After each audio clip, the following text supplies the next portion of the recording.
going to talk about a new fraud scheme that's going on that's targeting tap-to-pay credit cards. Now, and people are using these more than ever, mobile wallets. It's something called ghost tapping, which this is a term I'd never heard before. I actually heard it for the first time today. I have Gary Salman. You are the CEO of Black Talon Security. You're joining me to talk about this. I mean, for people hearing the term ghost tapping for the first time, what exactly is this scam and how does it work? But ghost tapping really means that your credit card never leaves your wallet per se, because they either bump you or they socially engineer your information and load it into their device. So there's two methodologies. The first methodology is kind of the bump. The bump occurs when a threat actor, a criminal, has a device in their pocket, in a bag. They see that maybe you have your wallet in your back pocket and they get really close to you, almost basically touching you. Think about how close you have to get to a terminal when you tap a card to purchase something. And then what they do is they actually charge your credit card a small amount of money. It might be $5, $15, $50, and you have no idea that that type of event occurred. The other fraud is revolves around your digital wallet. So a lot of people have Apple Pay, Google Wallet, and basically what the criminals do, the threat actors do, is they get your credit card. The way they get your credit card is through social engineering. So you may be familiar with things like phishing, right? Where a threat actor sends you an email, says, hey, this is Best Buy or Amazon. We need to update your credit card information. And an unsuspecting victim will go ahead and load that information in. Well, maybe you just gave the criminal your credit card information, and then they take their device and they load your credit card information into their device. And that's how they get your information into their quote unquote device that they're going to go around and now tap at a store, to purchase something using your credit card. And what environments are particularly vulnerable for people to have this happen to them in? Yeah, look, I think there's a couple environments. One is restaurants. If you think about what happens at the end of your meal, you get a check, you hand someone a credit card, they walk away for 30 seconds to 2 minutes. Is it completely possible that that person will take out their cell phone, open up their digital wallet, tap your credit card onto their phone and add your credit card to their digital wallet? Absolutely possible. I think that's more likely of a case than kind of this ghost tapping that involves the bumping of a person and grabbing their information out of their wallet.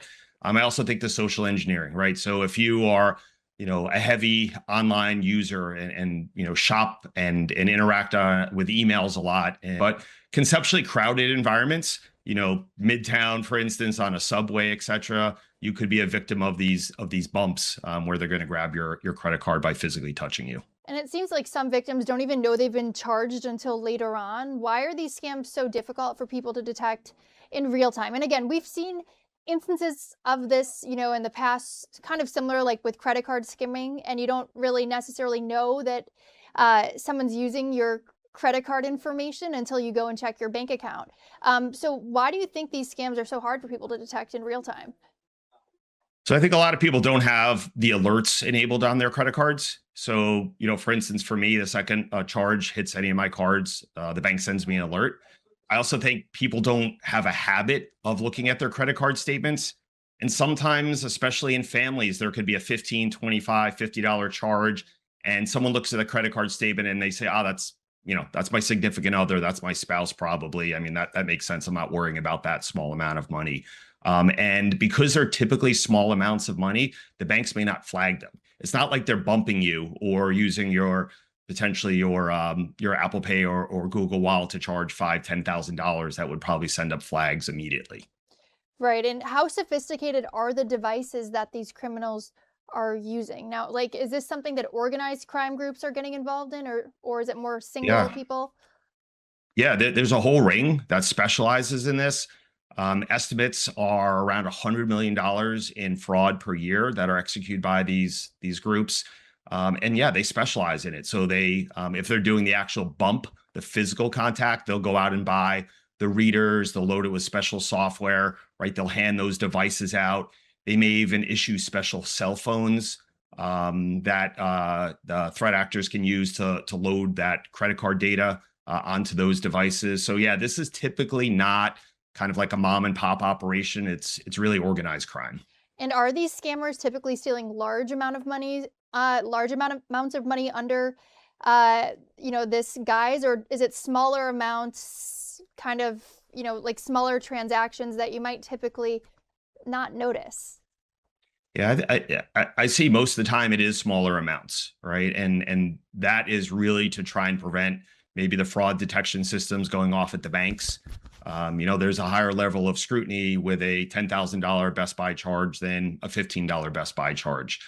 So yeah, definitely smaller transactions. But if you think about it, if they can execute, multiple transactions per day, that nets them thousands of dollars, and then 7 days a week, all of a sudden that scam becomes pretty massive over the course of a year. And that might be just one person executing it. So you have a whole, operation going with many of these mules per se doing this. They generate a lot of money. And why, what makes tap to pay technology vulnerable to something like this, even though it's generally considered safe? Yeah, look, I think with any technology, the bad guys figure out how to beat it. I mean, overall, it is pretty safe. I think it is also bank dependent. We did a proof of concept just the other day where I handed one of my employees my credit cards. I'm like, hey, load that into your Apple Wallet, right? And he put up the credit card right to his phone. It added to his wallet, and then a message popped up and basically said, hey, you got to call the bank and confirm. And I said, don't call the bank. Let's actually see what happens. And he never called the bank. A couple of minutes later, told him the card was active. And then about 3 hours later, I got a notification in my email saying my credit card was accepted on his device. I'm not saying all banks are going to be that lenient, but look, sometimes, the security that's in place from these banks isn't always the best. And, I think that's a challenge. I think people fall victim to scams all the time. So the bank may actually try and verify you by sending you a SMS text code, right? We all get these 5 to 7 digit codes that come to our phones in order to log into something.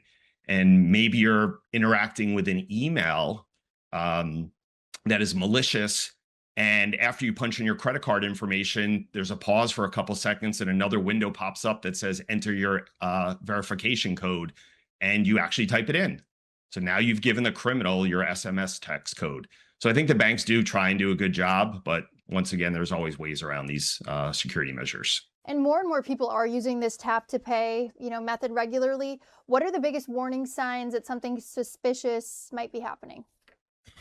Yeah, I think the best methodology to identify these are just being aware. Turn on the alerts from your bank, right? Almost every credit card allows you to turn on alerts. Some will ask you, hey, do you want to have a minimum amount? Do you want to have it for just online purchases, things like that? Just turn it on broadly. So even if a dollar transaction comes through, you're alerted. And that might even just, be a conversation you have with someone else if you share the credit card. So I think that's really important. I think awareness is critical. I would say second, be aware of how and where you're putting in your credit card information online. Understand that there's a lot of scams. You may have actually landed on a website that is not the website you think it is, or you did a Google search and you are going to buy a product because you found it really cheap, and they're just trying to harvest your credit card information. So, kind of take that tactical pause and think, hey, before I punch in this credit card number, am I really doing the right thing here? There's lots of other things you can do and to defeat the SIM swapping. And this is just a really strong tip in general. Go online to your cell phone carrier, Verizon, AT&T, T-Mobile. They all allow you to assign a unique PIN code to your phone so that a bad guy can't get into your phone account online. Or if you're making a phone call to the carrier, they're going to ask you for that PIN code. And you can also turn on an option that blocks the porting of your phone number to another phone. So that way, if someone does try and take your phone number and port it over to their cell phone, the carrier will typically block that. I mean, those are really really the best ways of trying to prevent these things. Somewhat common sense, kind of like street smart stuff.